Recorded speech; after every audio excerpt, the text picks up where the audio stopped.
안녕하세요. 제가 영상을 찍게 된 이유는, 어, 제 삶의 목적에 대해서 스스로 질문을 해보았어요. 책에서 보면 어떤 삶을 살고 싶은가, 좋아하는 게 뭔가, 막 그런 질문들 있잖아요. 근데 그런 질문에 해답이 바로 나오진 않더라고요. 그래서 만약 내가 1년만 살 수 있다면 나는 어떤 것을 하고 싶을까라는 그런 질문에서 시작이 되었고, 결국에는 제가 이때까지 공부했던 부동산에 대해서 가족들에게 심플하게 알려주고 싶다라는 생각이 들더라고요. 제 목표 중에 가장 큰 게 배우자를 퇴사시켜 주기가 있습니다. 이제 퇴사라는 의미는 시간적의 자유와 그리고 돈의 자유함을 말하잖아요. 그리고 제가 가족이 참 많은데요. 정말 다들 열심히 살아오신 것 같은데, 노후에서도 이렇게 일해야 되는 그런 모습을 보면서 삶이 참 허망하지 않은가?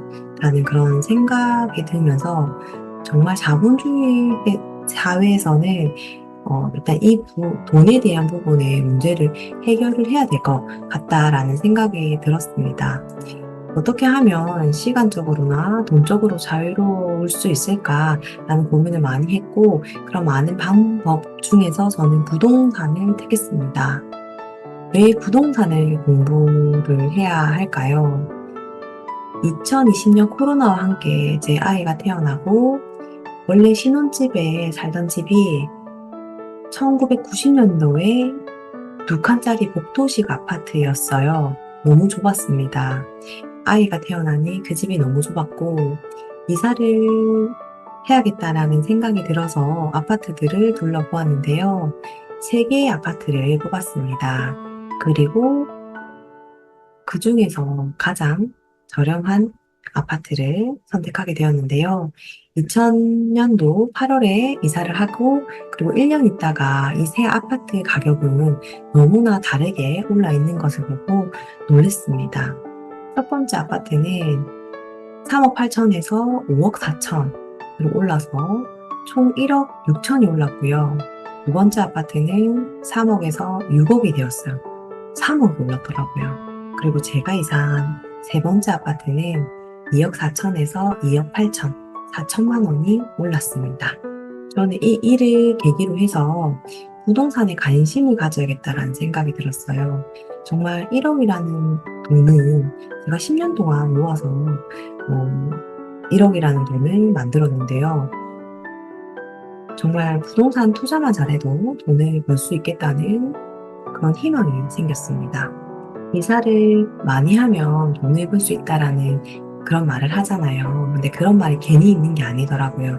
저도 아이가 태어나고 네 번의 이사를 통해서 집을 보는 눈이 생기더라고요. 점점 부동산을 잘 선택할 수 있었던 것 같아요. 부동산에서 가장 중요한 것은 무엇이라고 생각하나요?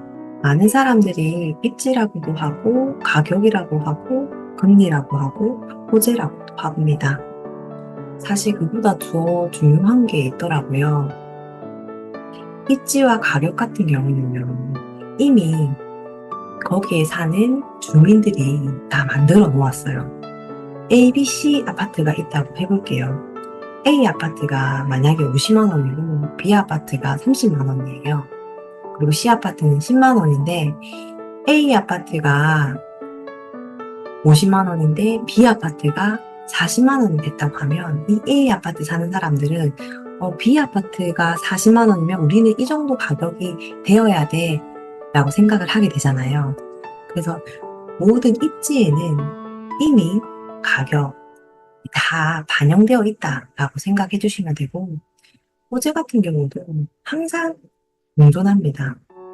하락장에서도 호재가 있고 상승장에서도 호재가 있지만, 상승장에서는 이 호재라는 게 상승의 의미가 강하지만, 하락장에서는 이 호재가 이게 호재야? 라고 생각을 한다는 거죠. 금리 같은 경우도 이번에는 정말 많은 금리가 올랐지만, 만약에 상승장이고 내가 금리를 높게 7%를 받았다 하더라도 7%보다 더 많은 아파트 금액이 오른다면 집을 사지 않겠습니까? 하락장이 되고 또는 집값이 그대로인 경우에는 이 금리의 가격 부담이 있지만 만약에 집이 계속 오른다고 하면요. 금리의 대출보다도 그 집값이 더 오른다고 하면 분명히 집을 살 겁니다. 이렇듯 더 중요한 것은 자산 시장에는 사이클이 있습니다. 부동산에도요, 사이클이 있습니다. 부동산이 상승장일 때는 사면 되고요. 하락장일 때는 팔면 되는 거. 부동산도 사이클입니다. 사이클이 발생하는 이유는 사람들의 욕심과 두려움 때문이라고 생각합니다. 부동산의 핵심은 사이클을 이해하는 겁니다. 부동산이나 투자 상품은 사람에 의해서 사이클이 발생하거든요. 제가 부동산에 관심을 가졌던 2020년, 21년 당시에는 집값이 오르던 시절에 어디 가나 부동산 얘기를 했습니다. 집을 안 사면 큰일 난다며 돈을 자산에 두어야 된다고 했었으니까요. 결국 제가 부동산에 관심이 없는 사람이었는데도 불구하고 저한테까지 관심을 갖게 되었다는 건 이미 그 시장은 과열이 되었다는 의미입니다. 모든 자산에는 사이클이 있다는 것이고 그 사이클만 알아도 잃지 않는 투자를 할 수 있습니다. 그 사이클을 읽을 수 있는 건 사람을 이해하는 거더라고요. 사람을 이해하면 시장 상황을 객관적으로 볼 수 있게 되고 내가 대응해야 하는 것들이 보입니다. 현재 사람들은 왜 욕심이 내는지, 왜 사람들이 두려움을 현재 갖고 있는지 그 사람들을 이해하고 나면 나의 포지션을 찾아가면 되거든요. 상승이 오는 이유는 사려는 사람이 많아질 때입니다. 부동산은 한 명으로 오를 수는 없어요. 다수가 참여를 할 때 부동산 가격이 상승을 하는 거거든요. 상승이 오는 요인으로는 전세와 매매의 가격이 좁아진 상태라고 합니다. 그럼 전세와 매매가 갭 차이가 왜 좁아지는 걸까요? 상승이 오기 전에는 반드시 하락의 기간이 있습니다. 하락이라는 건 집을 사지 않는 사람이 많다라는 의미로 전세로 사는 사람이 많아진 상태예요. 집은 필수품이잖아요. 전세 또는 매매로 선택을 할 수 있습니다. 하락기에는 이 전세로 수요가 몰리다 보니까 자연스럽게 전세 가격이 오르게 됩니다. 왜 전세 가격이 오를까요? 이 집주인들은 자선사업가가 아닙니다. 만기가 오는 시점에 전세금을 어떻게든 올리려고 할 거고요. 임차인의 선택은 이사를 가거나 아니면 그 집에 사는 건데 이사 갈 비용을 계산해 보고 본인에게 어떤 게 더 이익인지를 결정합니다. 대부분은 전세금 3천만 원 정도 올려주는 것까지는 이사 가는 비용보다 훨씬 더 저렴하기 때문에 이어서 임차를 하게 되는 거죠. 단 투자할 때는 임차인이 좋아하는 아파트를 사야지 임차인이 오랫동안 머물 수가 있기 때문에 임차인이 좋아하는 그런 아파트를 선택을 해야 됩니다.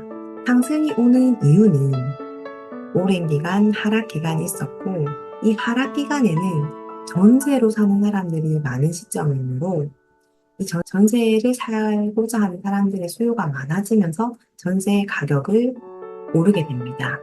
이때 중요한 것은 매매 거래가 되지 않아도 전세 가격이 오르게 되면서 매매 가격을 끌어올리면서 매매의 효과를 올리게 됩니다.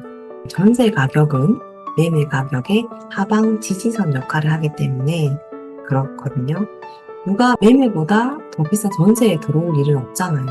하락기 동안 사람들이 전세로 몰리게 되면서 자연스럽게 전세 가격이 올라가고 매매 거래가 되지 않아도 호가가 올라가서 매매 가격을 올리게 됩니다.